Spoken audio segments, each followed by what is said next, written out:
Hi everyone, welcome back to my channel, and for today's video, well, this is not the usual video that I used to upload on my channel. This would be my very first reaction video about sa napanood ko sa TikTok. It's not a funny video, somehow it catches my attention at naisipan ko rin na gawan ito ng reaction to share with you guys and to spread awareness as well.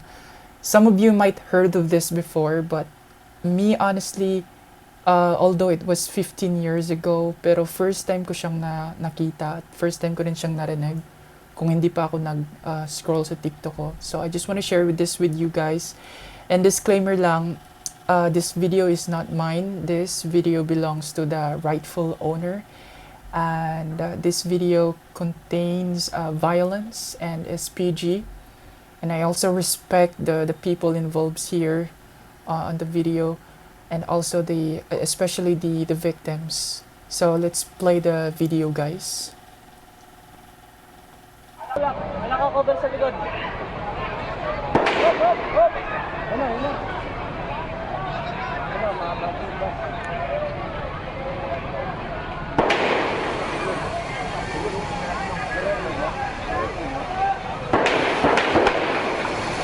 Tulak. Okay.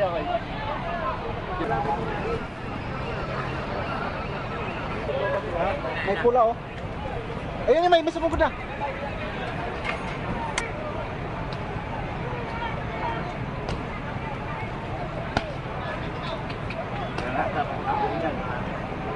Tergas mo.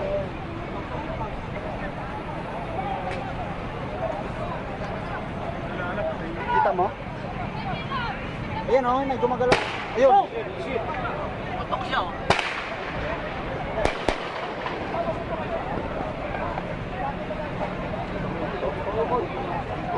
Dari tayo dito sa kaputukan. Ayun o, nasa harap pa na siya. Nasa harap pa na. Diba? Okay. May studio. Sige, after na lang. Pare, huwag kang umano.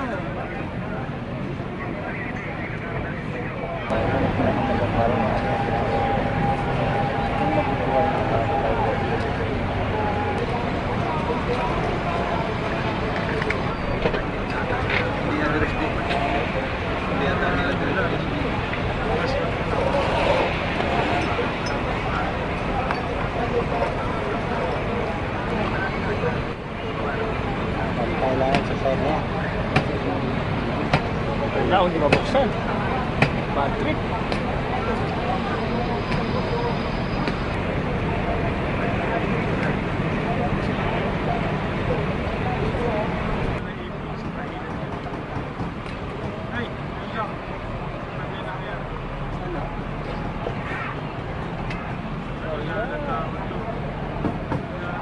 Paano yung nakagapa yun?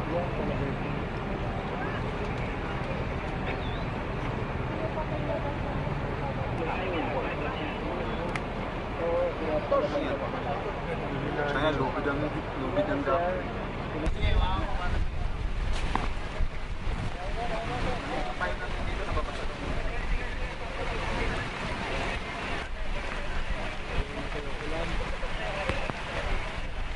Kahit saan tayo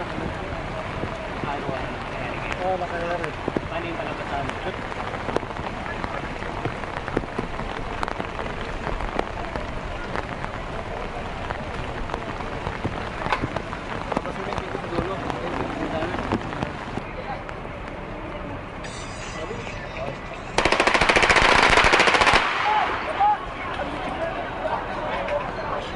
Sige. Masyadong ano. Jerry!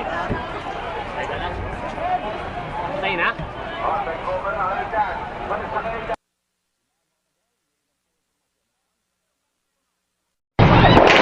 The Philippines hostage drama has turned deadly. Just after 11 GMT, the bus, which had been captured earlier in the day, started to move. Police fired on the bus. The driver escaped, running to safety, No, according to the bus driver, he said all the hostages inside the tourist bus are all dead, which is why immediately the command group decided to make the assault. At this stage, the driver said all the passengers had been killed, so the police surrounded the bus, they smashed windows. And within an hour, they were ready to enter. They moved a vehicle close to the bus to get high enough. At one point, the gunmen appeared to fire at the officers, and they briefly retreated. A dead body was seen hanging from the bus. And then, after an ordeal that had dragged on for hours, police boarded and were finally able to help those passengers who were still alive. At least 6 were able to walk off the bus.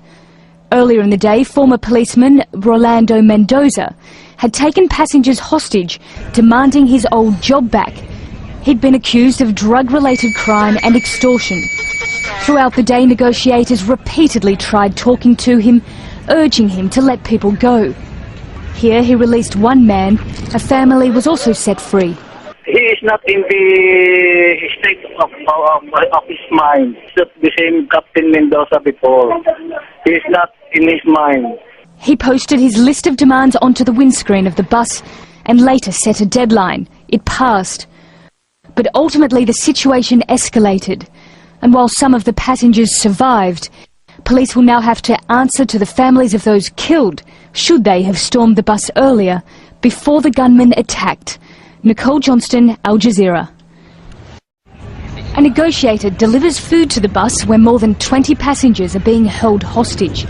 The gunman, former policeman Rolando Mendoza, opens the door to speak to the negotiators, and one of them actually enters. The situation seems to be improving. A hostage is released, walking back to freedom. And those on board can be seen occasionally peeking through the curtain, hoping the crisis can be resolved. The gunman had posted his list of demands onto the windscreen of the bus. He wanted his old job back. Mendoza had been accused of drug-related crime and extortion. About an hour later, the gunman's brother, Gregory Mendoza, arrives, but police take him and his gun away. He later spoke with Al Jazeera. He is not in the state of his mind. It's not the same Captain Mendoza before. He is not in his mind. As the daylight starts to fade and it rains, progress seems to have stalled. Until just after 7 p.m. in Manila, the bus starts to move. Police fire at it. The bus driver manages to escape. At this stage, he says all the passengers have been killed. So the police move in and surround the bus, smashing windows. All the hostages inside the tourist bus are all dead, which is why immediately the command group decided to make the assault. An hour later, the police are ready to make their move. At one point, the gunman appears to fire at them. They briefly retreat.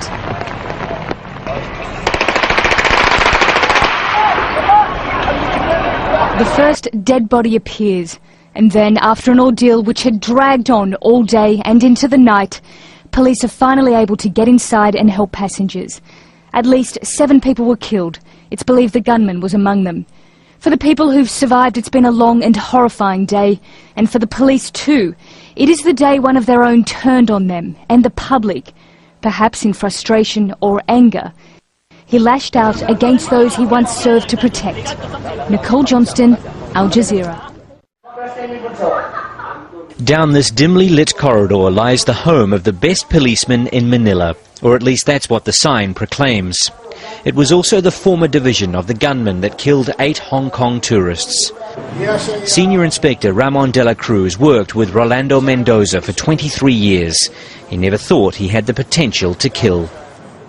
I never saw any signs of Captain Mendoza going through the psychological problems like we saw on Monday. When we worked together, he was a family man. He concentrated so much on his family. As forensic police examined the bus where Mendoza held the tourists hostage, the attention turned to the police themselves. The police have been coming under increasing criticism since the hostage crisis came to an end, and the fact emerged that 8 tourists had been killed inside the bus. Even Manila's police commander admitted that mistakes were made. Despite seemingly having several opportunities to shoot the gunman, it took them 12 hours to bring the situation to an end.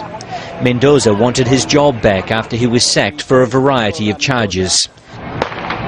After gunfire was heard coming from inside the bus, officers began their assault. They clumsily smashed windows and made several attempts to open an emergency door. Eventually, they made it in. Mendoza had been shot by police. They were too late for 8 of the passengers. The Philippine president sought to explain the decisions made by the police. It's also called the final option, and it is only warranted when there is actual harm about to be inflicted upon the hostages or already happening. No?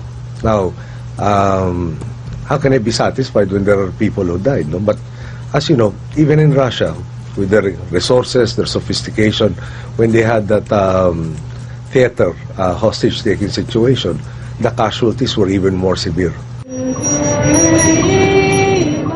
A ceremony was held at the site of the deadly standoff. The government has promised a full investigation, a move welcomed by everyone, even the father of the disgruntled former policeman at the centre of it all. We are asking for help, especially the presidents. May everyone understand why my son was driven to this by a case that was dismissed by the Philippines National Police and never heard. Until some answers are provided, Filipinos are left to reflect on another dark day in their history. Wayne Hay, Al Jazeera, Manila. So that's pretty much it, guys. Yung pagkakaintindi ko lang, yung hostage taker o yung suspect, dati siyang police at natanggal siya sa trabaho. So kaya nagawa niya yon. It's not, for me, it's not a valid reason. Pero yun nga, for 8 people were killed. There were Hong Kong nationals at yung yung hostage taker din, wala ng option yung mga police, so they shoot him dead also. So again, yun lang. At hahanapin ko pa yung buong video na to sa YouTube. Again, thank you for watching and see you on my next video. Bye!